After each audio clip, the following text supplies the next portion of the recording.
Ho, ho, ho.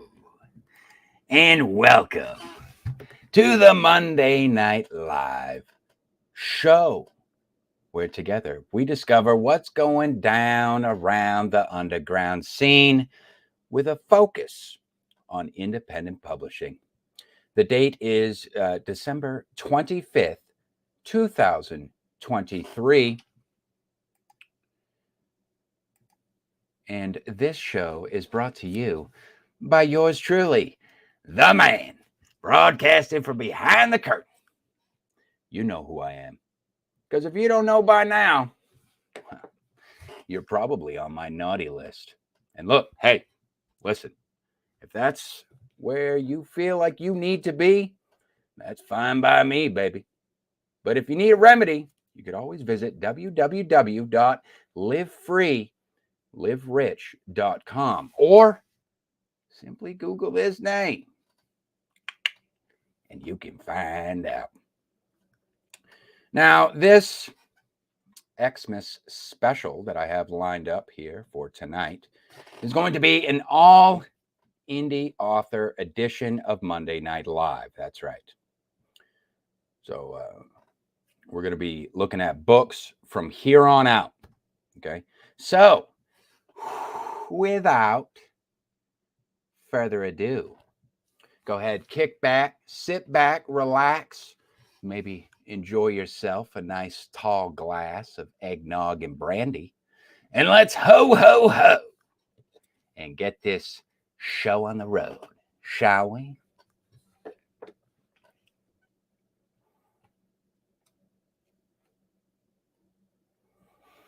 Up first, we have from Shiv Saywack. Back at it, it says, and a chapter book. It's Christmas.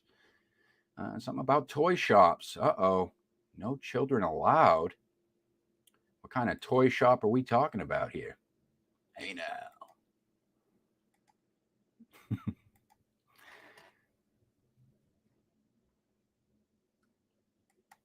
This is Perdita, the Witch and the Toy Shop by S.S. Saywack.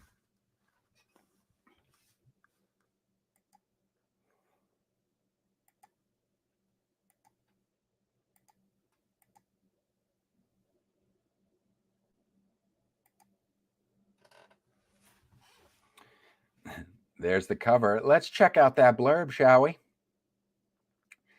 says this book is a gem, and I can see people of all ages enjoying it. That comes from Joe Hanna, best book editor. No children allowed is a curious sign to see outside a toy shop. Perdita certainly thought so, but there it was for all to see, as plain as the nose on her face. When children and old men and animals start disappearing from the town, who is to blame? Everyone says they are. Those strange people who camp by the forest. That's where the witch lives. But Perdita knows you should never judge a book by its cover. And the first rule in her How to Become a Detective manual is that everyone is innocent until proved guilty. 86 pages in this festive novella. We have children's sword and sorcery fantasy, children's folk tales and myths. Yes, children's folk tales and myths. It's a good start. It's a good start for the Xmas special.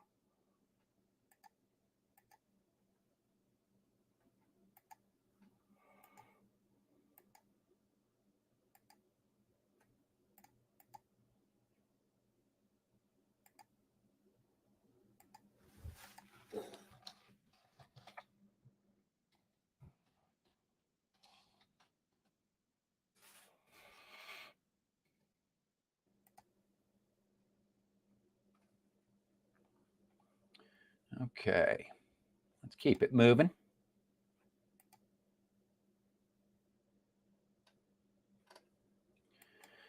Next up, this comes from Anne Stalinsky, and from her small press company, Celestial Echo Press. Let's see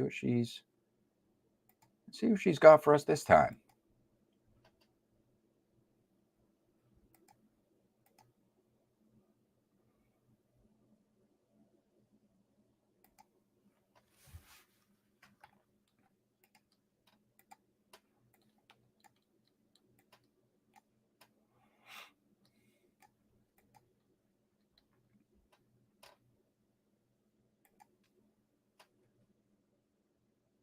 And this one is entitled DracuLAND by George W. Young, which comes courtesy of Celestial Echo Press.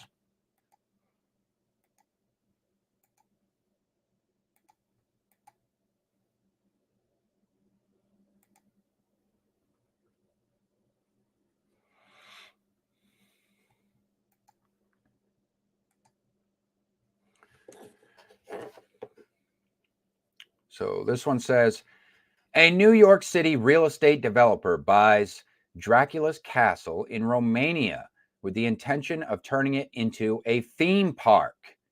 What could go wrong? What could go wrong indeed? New York City real estate mogul Elizabeth Astor buys what she thinks is Dracula's castle in Romania to turn it into a themed amusement park. Not one of her better ideas.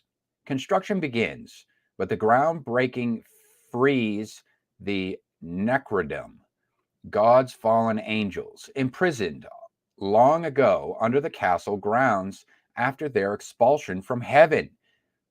Suddenly, workers disappear. Equipment is mysteriously destroyed. Decomposed bodies appear. The usual stuff when the undead are awakened. The castle, called Panahi, is invaded one night by the Necrodum. They go on a quest to find Mors Aeterna, the spike of the Draculs, a deadly satanic talisman. The Astor's security detail, along with the help of a freakishly large but lovable dog, repel the creatures and drive them from the castle. But the Necrodum snatch Elizabeth during the fight. R.J. Brancatelli,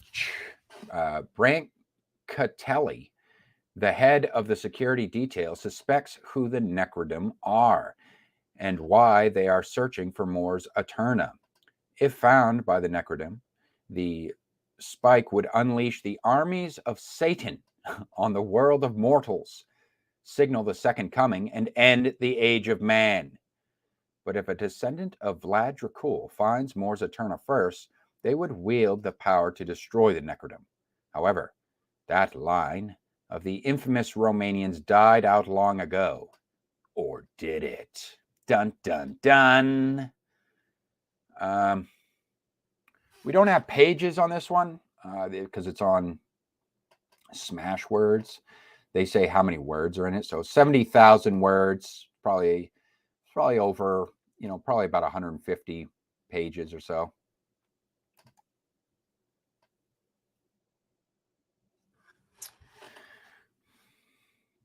I was hoping they were going to say more about the amusement park idea, turning it into an amusement park. And then it kind of went, that blurb kind of went way off into left field, I feel like. But anyways, that is DracuLAND. If it was a theme park. Some snot-nosed kid, I just picture some snot-nosed kid. This place sucks! And then a bat kind of like flies up behind him, turns into a Dracula, and he's like, indeed!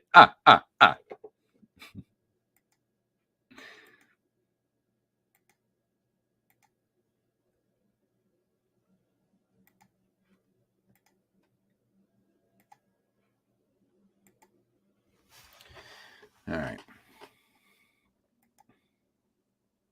Next up from Dan Parliman, says, a unique Western, half fiction, the other nonfiction.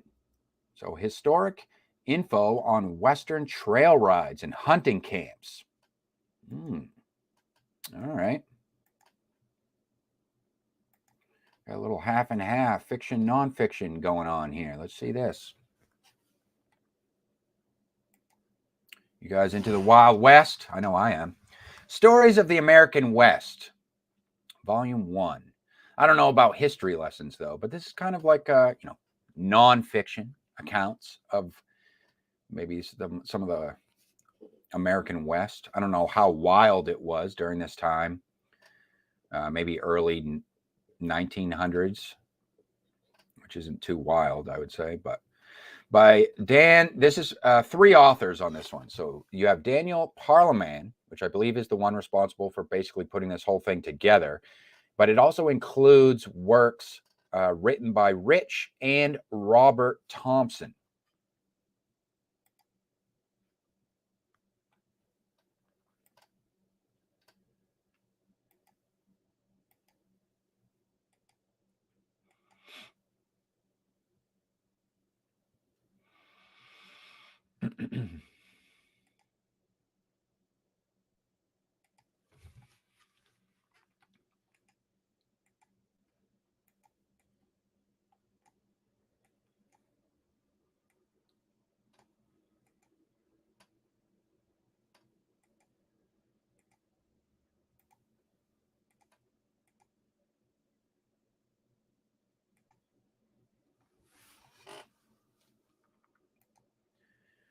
All right, let's see what we have here. This book has taken more than 70 years to be told. The first part includes 3 Western short stories by Rich Roy Thomson, written before his death in 1950 and previously unpublished. 2 of them are cowboy stories, the other about a lost gold mine near Aspen, Colorado. Also includes a detailed nonfiction article by Rich entitled The Last Roundup, which details how Rich and his family, including spouse Pearl Tommy Thomson and sons James and Robert, were pioneers in providing large-scale wilderness trail rides in western Colorado during the 1930s and 1940s. Also included is some supplementary information from Robert W. Thomson from the 1960s in his continuation of the hunting camp part of the family business.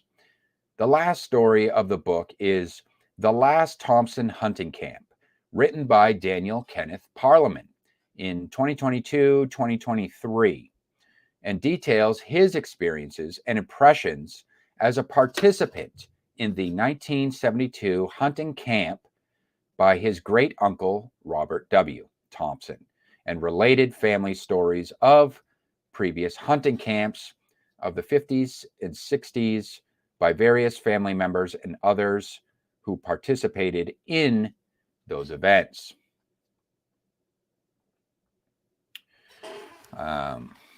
Then it goes on to share some kind of biographical information about the 3 authors involved in this work. And we have 182 pages.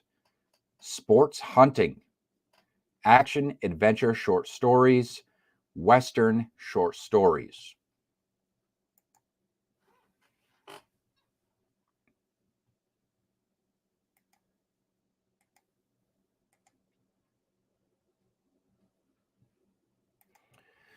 All right.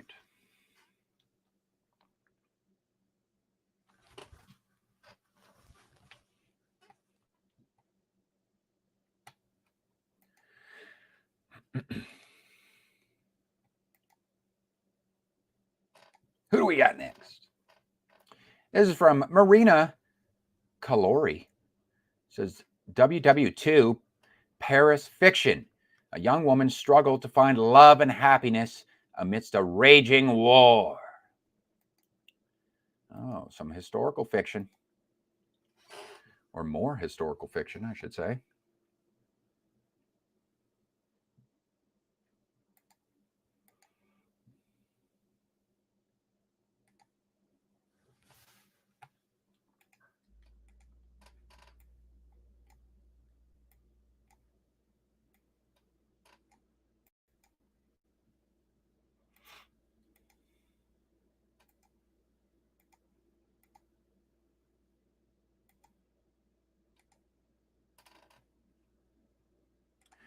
This is Winter Pale by Marina Koulouri.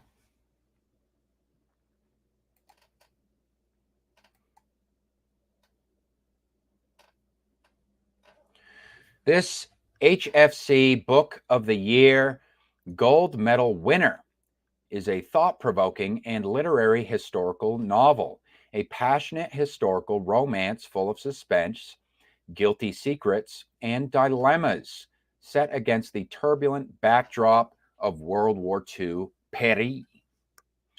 For 20-year-old Winter Pale, choices were never an option. Living in Paris, a British woman so far away from home, she has a history laden with sorrow and regret. When the city falls under Nazi occupation, comes a time of struggle for survival, a time when love starts to bloom. Winter's heart is torn between two men.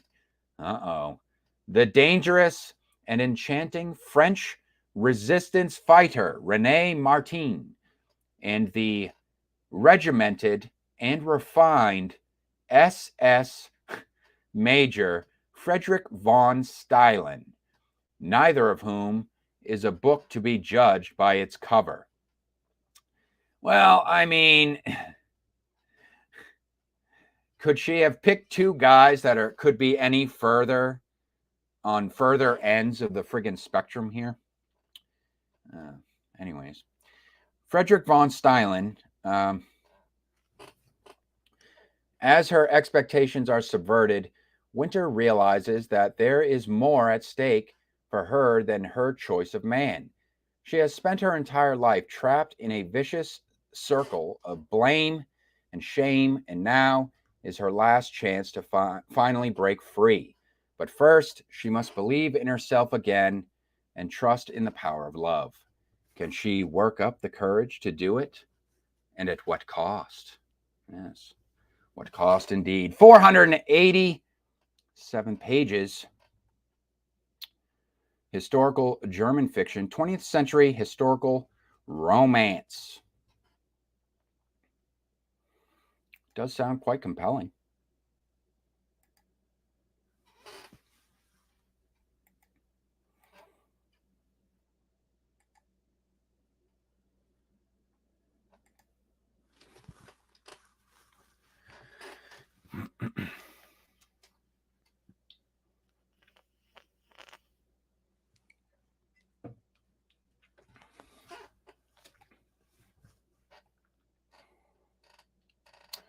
All right, next up is from Nicole Nadeau. Shares a link to her book, Death by Midnight. Looks like she shared the whole synopsis in there. I'm not going to read it on that screen.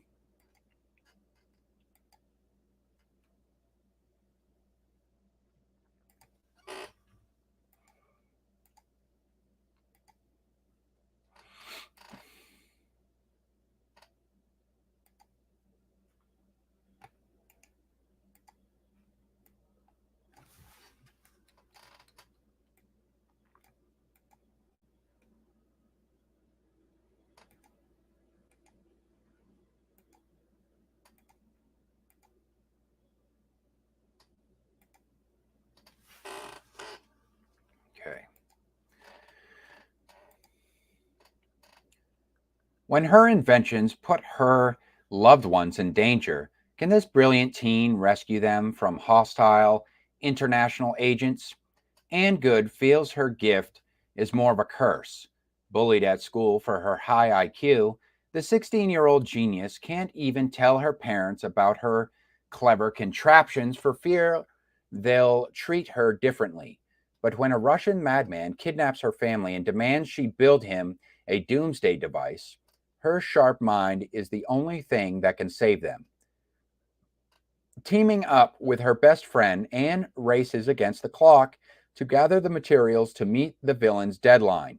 Now struggling to stay off the CIA's radar, the daring high schoolers could be the only people between a maniac and millions of lives. Can these fearless spy kids free Anna's parents and protect the rest of humanity? Death by Midnight is the suspenseful first book in the Secret Life of Anne Goode YA spy thriller series. If you like quick-witted heroes, courageous underdogs, and surprising twists and turns, then you'll adore Nicole Nadeau's action-packed tale. Looks like 2 books in this series so far. 306 pages. Teen and young adult spy story, detective story, and teen young adult thrillers and suspense. That sounds like a fun one. Now, some of these books I've already added to my TBR list, actually.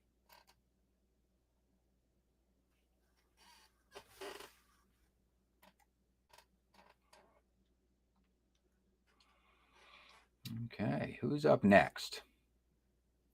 From Glenn Blackie. Shares a link to his book.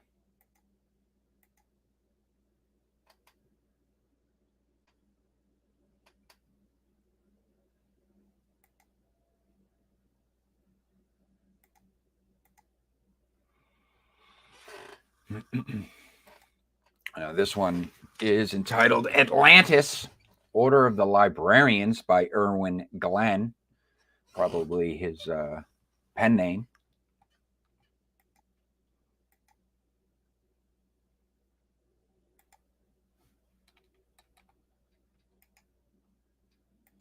Cool looking cover on this one. I think it looks pretty cool.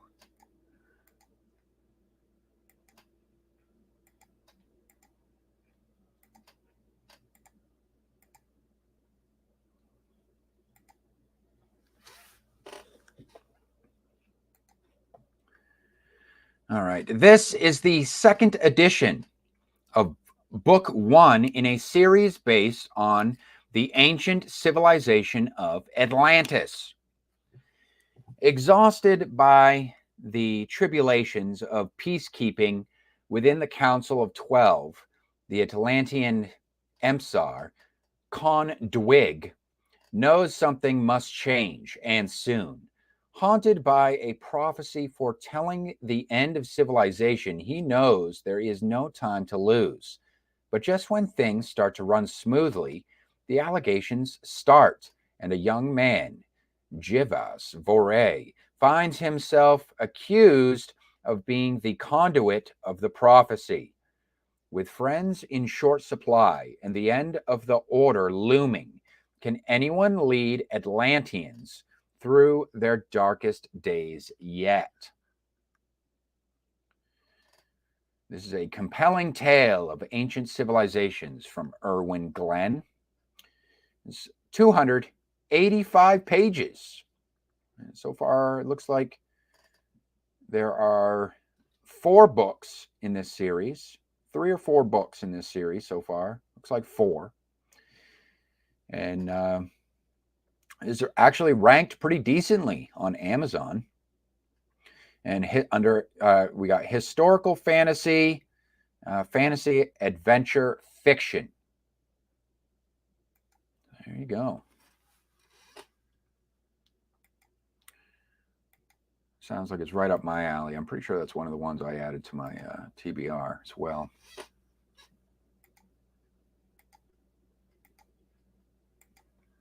There's actually a handful of these that I've added to my TBR tonight. Some good ones. Sound pretty good. Let's see who's up next. This one's a double creature feature going on here. We'll cover one of them. This comes from Sam Phillips. Shares a link to his Underwater Nightmare series. And we're going to cover The Depths of Horror. It's Underwater Nightmares Book 1. I think they're standalones. Kind of creature feature standalones in this series. We'll find out, I suppose.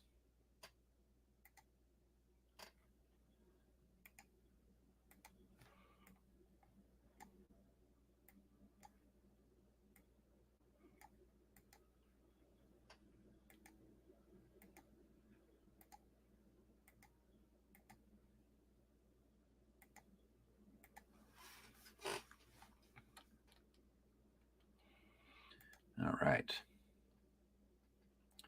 A sea creature horror. There is something horrifying lurking in the depths of the Pacific Ocean. As dawn breaks on the 22nd century, the United States of the Pacific faces troubling news. The sinking of a $1 trillion behemoth-class submarine. But who or what is responsible?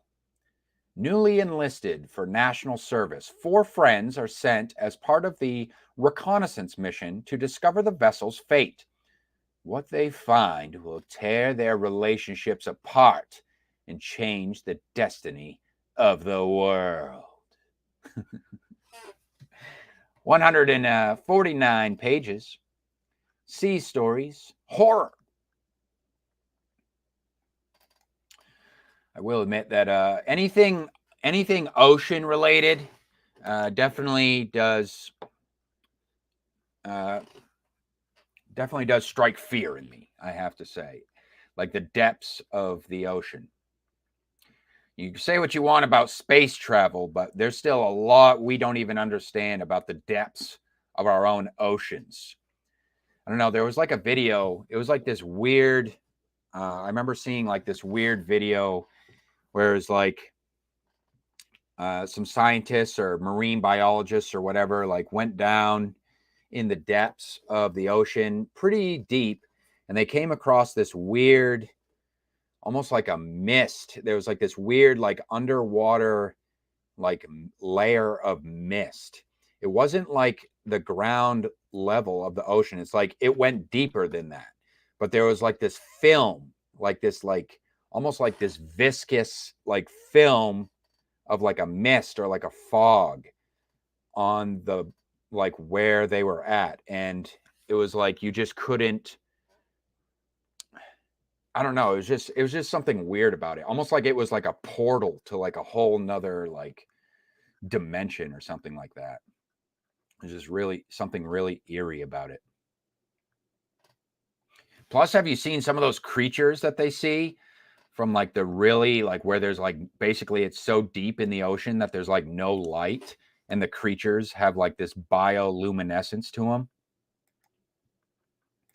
Really creepy looking. Basically, what I'm saying is a roundabout way of saying that's a big no thank you from me. I'll stay on dry land. Thanks.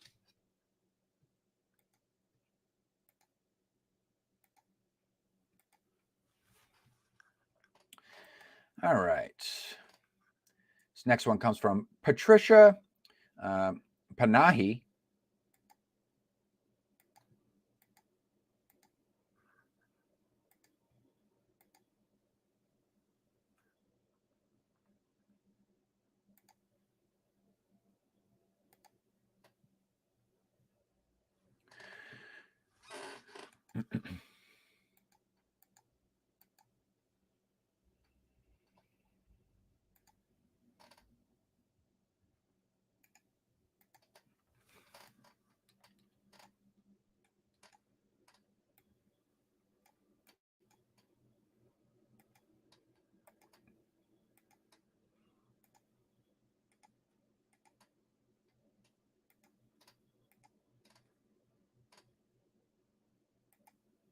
This one is entitled Veil of Walls by Patricia Panahi.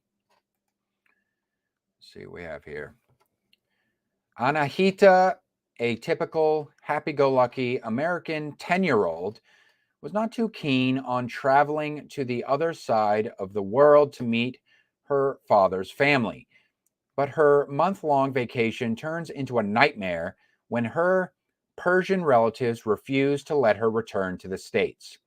She is forced to deal with the dizzying maze of social customs, resist her grandmother's efforts to mold her into the proper Persian girl, dodge her aunt's schemes of marriage, and fight to make her own life choices until she can find a way to return home. Longing for her friends and her freedom, only the enigma of her missing aunt,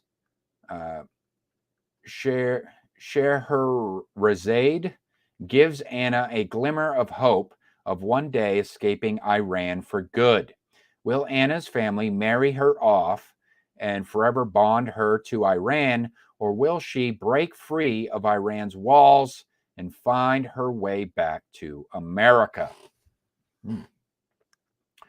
It says winner of the 2017 Reader's Favorite Finalist Award, cultural category, and 2018 Maxi Award in literary. Yeah, I was going to say, definitely sounds like more of a literary type fiction here, almost like a cultural dilemma type of narrative going on here. Obviously, 262 pages. Perhaps a commentary, cultural commentary, cultural heritage, coming of age fiction.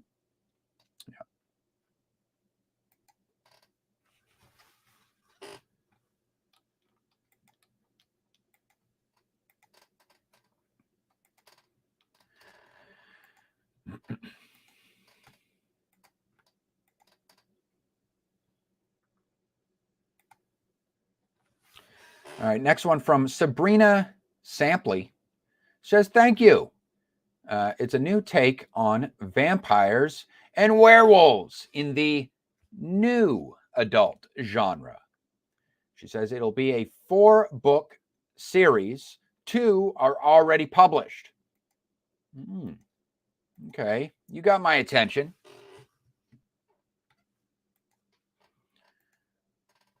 What kind of vampires and werewolves? Are we talking Twilight here, or what?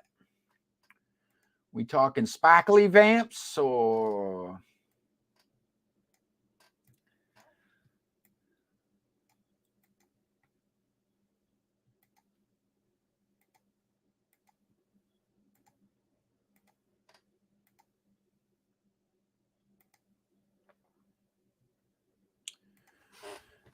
all right. Kind of getting that's just almost like a supernatural type vibes from that cover there. Let's see what we got. This series is for you if you enjoy, and I kind of list off some bullet points here. It says complex world building, new monsters, creatures, magic system, a slow burn, enemies to lovers that will span the entire length of the series. Yes, I mean slow burn. We got morally gray main characters, realistic friendship banter, found family trope, vampires and werewolves, and everything in between, and plot twists. All right. For 7,000 years, supernatural beings have existed in the shadows alongside humanity. Even for vampire Talon, 7,000 years is a long time. She plays errand girl for the supernatural queen, if just to pass the time. But when one of those errands reveals the resurrection of a long dead, genocidal cult responsible for the death of thousands, supernatural and human alike, Talon's boredom is replaced by gut-wrenching terror. Talon and her 2 friends team up with nomad Jesse after the cult kidnaps his sister.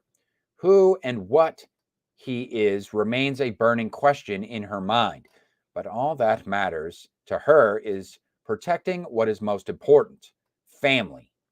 And she'll be damned if anything or anyone destroys it again. In this thrilling beginning to the Moonlight Howls series, follow Talon on her journey to preserve life as she knows it. Will she prevail and save those most important to her, or will her past overwhelm her? 489 pages on this one in occult horror, occult fiction, action adventure fiction.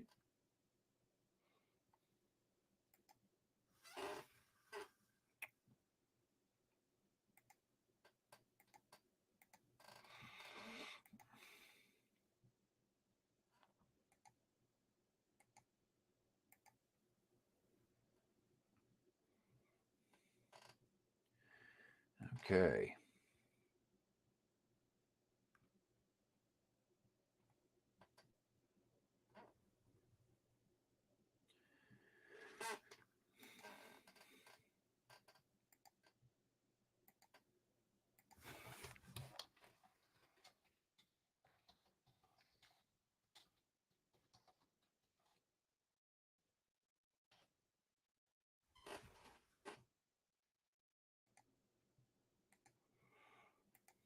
I see you guys. Up next, from Noelle Holten. Says, wow, thanks. 6 Ripley Avenue is my latest. A locked room mystery with a twist.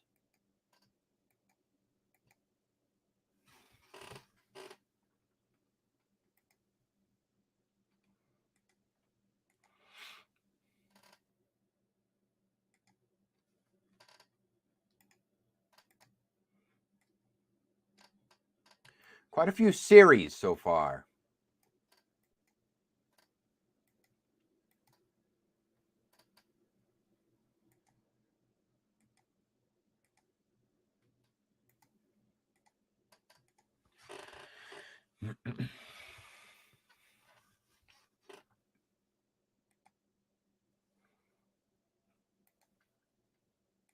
All right.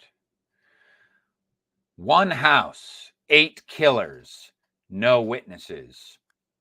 Jeanette is the manager of a probation hostel that houses high-risk offenders released on license.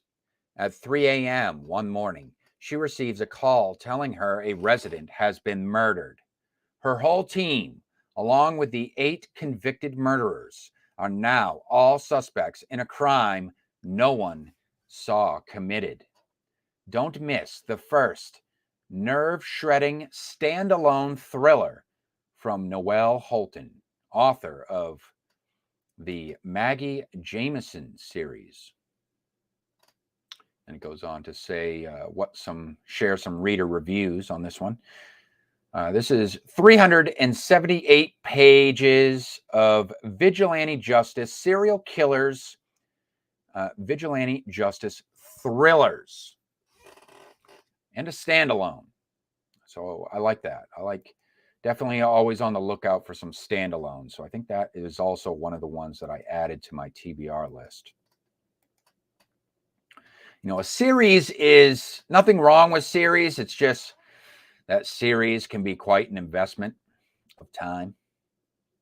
And there's a lot of books to read, especially in the indie scene. All right. We got a couple more here. This next one comes from Draco Knight. It says the first book of a new series and my debut in publishing. Wow, congratulations. Congratulations on your seeing your project all the way through to completion.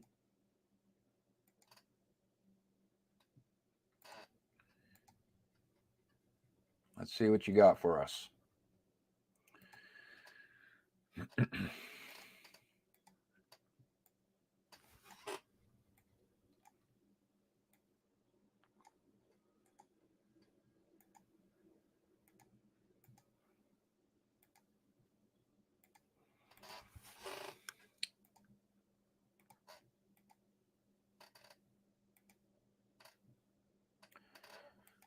This one is entitled Star Warden by Donavan Walker.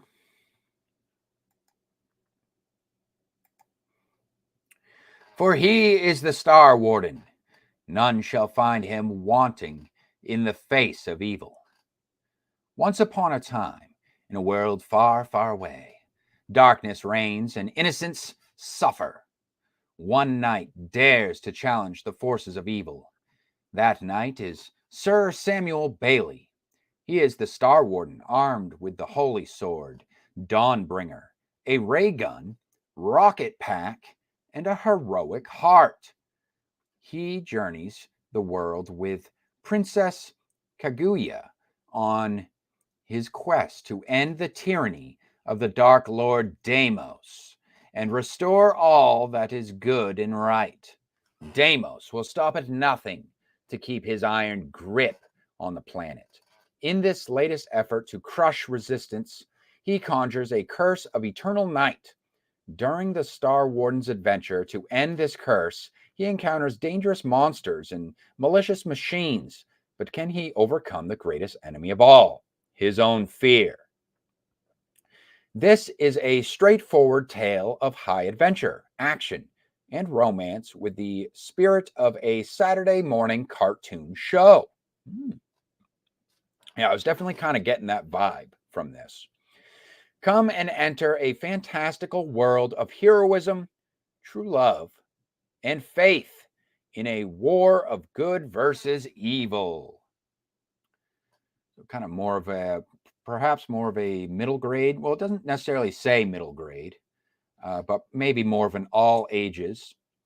132 pages, fantasy adventure, action, and adventure fiction. Had quite a good mix here, I have to say, in terms of selection. Of course, all these books are suggested to me directly by the publishers themselves. If you guys haven't noticed that, whether they be a representative of an indie label, a small press company, or a self-published author. Now, I have one more for you, and this one came from the Discord server, our group server over on Discord. And this one is entitled Revenge of the Vampire. Some more vampires. Vampires stealing the show tonight. This one's by Anthony Joseph Buffa.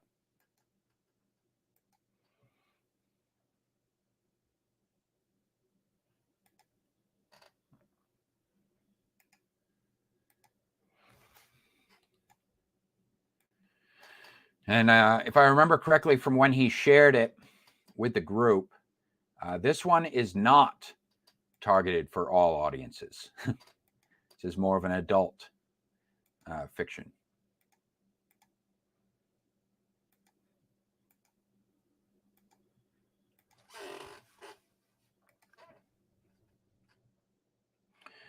All right. Revenge is bittersweet, but for a creature of the night, it's something to sink your fangs into. Jake is a 34-year-old drug dealer, down on his luck, his life in shambles and going nowhere. The only people in his life are his girlfriend, who he has a love-hate relationship with, and his best friends, who he's known since high school. Things only get worse for Jake when an old friend from his past returns, and he's after more than just blood. He isn't the same man Jake once knew, but a blood-sucking vampire with fangs as sharp as knives and a grotesque, unholy nature that'll make anyone's skin crawl. 74 pages on this, what sounds like a horror novella. Vampire thrillers, suspense thrillers. Nice. Maybe even almost like a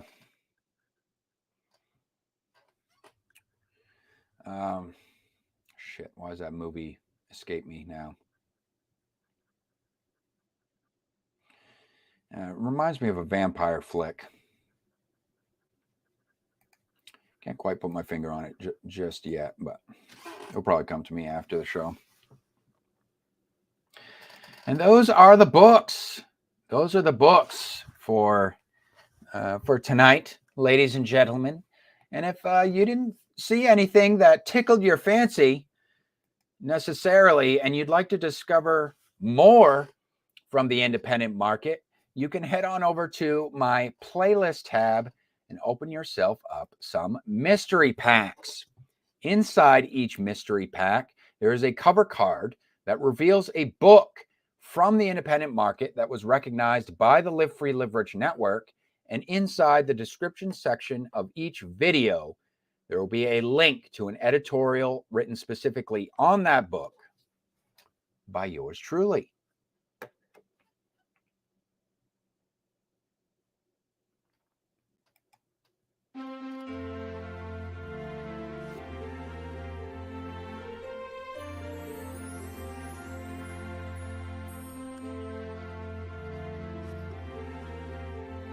I see you guys. Thanks for stopping by. Thanks to all of you who stopped by. And if you're watching this on the replay, feel free to drop me a comment, and I'll be in touch. And that wraps up our Monday Night Live Xmas special. Okay, so I hope y'all had some fun. I hope y'all discovered something new. But before I say goodbye to you, there's one more thing that I would like to say. And that is, for nearly 2 years, Monday Night Live has been my gift to those of you who are proactive within the indie scene. And if anything, I hope these shows continue to serve as a means of discovery for anybody who may be curious about all the wild wonders the underground has to offer. So Merry Christmas, and here's to a Happy New Year.